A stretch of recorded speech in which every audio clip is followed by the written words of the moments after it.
ఎవరైనా విషం పెట్టి చంపేస్తారేమో కానీ మా మమ్మీ మాత్రం స్వీట్స్ పెట్టి చంపేసేటట్టుంది. మా మమ్మీకి స్వీట్స్ అంటే పంచ ప్రాణాలు.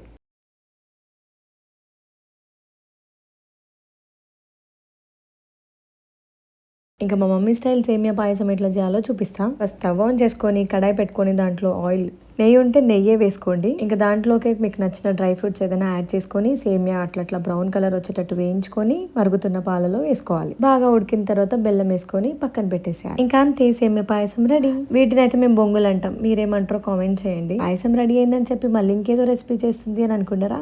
భేల్పూరి తయారు చేస్తున్నాం. మా మమ్మీకి ఏమో స్వీట్ అంటే ఇష్టం, నాకేమో హాట్ అంటే ఇష్టం. అందుకే నా కోసం భేల్పూరి తయారు చేసుకున్నాం. ప్రాసెస్ చాలా ఈజీ. మీరు కూడా వర్షం పడుతున్నప్పుడు ఇట్లా చేసుకొని తినండి. వర్షంని చూస్తూ ఎంజాయ్ చేస్తూ.